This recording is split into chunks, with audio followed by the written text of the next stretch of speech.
مولایا صلی وسلم دائما۔ السلام علیکم بزرگوں، بھائیوں، بہنوں، مہمان کی خاطر تواضع کی چند عظیم مثالیں۔ عمر بن عبدالعزیز رحمۃ اللہ تعالیٰ رات کو لکھ رہے تھے کہ ان کے پاس ایک مہمان آ گیا۔ چراغ بجھ رہا تھا۔ مہمان چراغ درست کرنے کے لیے جانے لگا تو عمر بن عبدالعزیز رحمۃ اللہ تعالیٰ نے کہا، مہمان سے خدمت لینا کرم و شرف کے خلاف ہے۔ مہمان نے کہا، میں نوکر کو اٹھا دیتا ہوں۔ عمر رحمۃ اللہ تعالیٰ نے فرمایا، وہ ابھی سویا ہے، اسے اٹھانا مناسب نہیں ہے۔ چنانچہ خود اٹھنے تیل کی بوتل سے چراغ بھر کر روشن کر دیا۔ جب مہمان نے کہا، آپ نے خود ہی یہ کام کر لیا ہے، تو فرمایا، میں پہلے بھی عمر تھا اور اب بھی وہی ہوں، میرے اندر کوئی بھی کمی نہیں ہوئی، اور انسانوں میں اچھا وہ ہے جو اللہ کے ہاں متواضع ہے۔ حضرت ابو ہریرہ رضی اللہ تعالیٰ عنہ لکڑیوں کا گٹھا اٹھائے مدینہ کے بازار سے گزر رہے تھے، اور ان دنوں مدینہ میں مروان کے قائم مقام تھے، اور فرما رہے تھے، امیر یعنی ابو ہریرہ آ رہا ہے، گزرنے کے لیے رستہ کھلا کر دو، اس لیے کہ وہ لکڑیوں کا گٹھا اٹھائے ہوئے ہیں۔ سیدنا عمر بن خطاب رضی اللہ تعالیٰ عنہ ایک دن بائیں ہاتھ میں گوشت اٹھائے ہوئے تھے اور دائیں ہاتھ میں کوڑا تھا، اور یہ ان دنوں خلیفہ اور امیر المومنین تھے۔ سیدنا علی رضی اللہ تعالیٰ عنہ نے گوشت خریدا اور اپنی چادر میں باندھ لیا۔ ساتھیوں نے کہا، ہم اٹھا لیتے ہیں۔ فرمایا، جن بچوں کو کھانا ہے ان کا باپ اٹھائے، یہ بہتر ہے۔ سیدنا حضرت انس رضی اللہ تعالیٰ عنہ فرماتے ہیں کہ مدینہ منورہ کی لونڈی بھی رسول اللہ صلی اللہ علیہ وآلہ وسلم کو جہاں چاہتی دوسرے لوگوں سے الگ بات کرنے کے لیے لے جاتی۔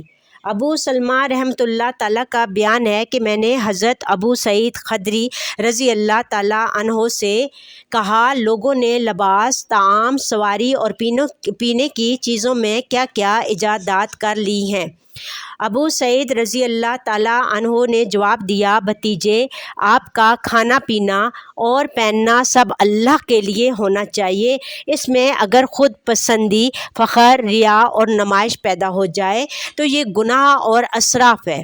تو گھر کے کاموں میں وہ سب کام کر جو رسول اللہ صلی اللہ علیہ وآلہ وسلم کرتے تھے۔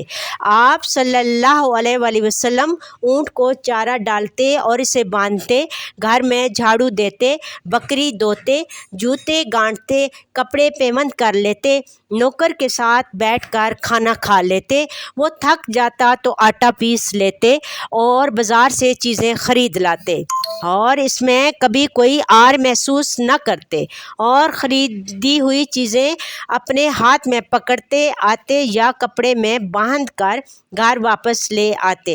غنی، فقیر، بڑے اور چھوٹے سب سے مصافحہ کرتے، اور نمازیوں میں سے جو سامنے آ جاتا، چھوٹا یا بڑا، کالا یا گورا، آزاد یا غلام، ہر ایک کو سلام کرنے میں پہل کرتے۔ امیر المومنین حضرت علی مرتضیٰ رضی اللہ تعالیٰ کا ایک واقعہ ان کی خلافت کے وقت کا ہے۔ غلام کو ساتھ لے کر بازار گئے۔ غلام سے فرمایا کہ مجھ کو کپڑا بنوانا ہے اور تم کو بھی کپڑوں کی ضرورت ہے، تم کپڑے کی دکان پر میرے لیے اور اپنے لیے کپڑے پسند کرو۔ غلام نے دو طرح کے کپڑے خرید لیے، ایک قیمتی اور ایک کم قیمت والا۔ امیر المومنین جب وہ کپڑا درزی کو دینے لگے تو سستے کپڑے کے متعلق امیر المومنین نے فرمایا، یہ میرے لیے ہے، اور مہنگے کپڑے کے متعلق فرمایا کہ یہ غلام کے لیے قطع کر دو۔ غلام نے کہا، آپ آقا ہیں، امیر المومنین ہیں، آپ کو اچھے کپڑوں کی ضرورت ہے اور اچھا لباس چاہیے۔ آپ رضی اللہ تعالیٰ عنہ نے فرمایا، میں بوڑھا ہوں، تم جوان ہو، تم کو اچھے لباس کی زیادہ ضرورت ہے۔ بالکل صحیح۔ الحمدللہ، مہمان کی بہت رسپیکٹ کرنی چاہیے۔ مہمان کے بہت سارے حقوق ہوتے ہیں، اور مہمان رحمت ہوتا ہے جب گھر میں آتا ہے، اور مہمان کی خدمت کرنی چاہیے اور دل سے کرنی چاہیے، اس میں کوئی دکھاوا نہیں ہونا چاہیے۔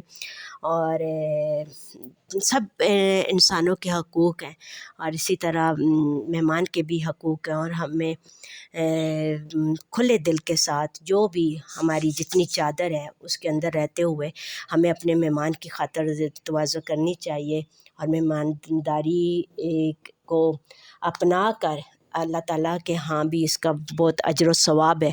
تو اللہ تعالیٰ جو بھی بیمار ہیں اللہ پاک ان سب کو شفائے کاملہ عطا فرمائے، اور اللہ تعالیٰ جو بھی جہاں پہ بھی تمام مسلمان جس جس جگہ پہ بھی جو پریشانیاں آزمائشیں ہیں، بیماریاں ہیں، اور کوئی رکاوٹیں ہیں، اللہ پاک وہ اپنی غیبی مدد سے ہم سب مسلمانوں کی مدد فرمائے، اور اللہ تعالیٰ ہم سب کو صراط مستقیم پر چلائے، اور اللہ تعالیٰ ہم سب مسلمانوں کو پنجگانہ وقت نماز پڑھنے کی توفیق عطا فرمائے، اور ہمیں اپنے بڑوں کی رسپیکٹ کرنے کی توفیق عطا فرمائے، خدمت کرنے کی توفیق عطا فرمائے، اور جو بڑے ہوتے ہیں وہ گھر میں رحمت ہوتے ہیں، اور بڑوں کا نعم البدل کوئی نہیں ہوتا۔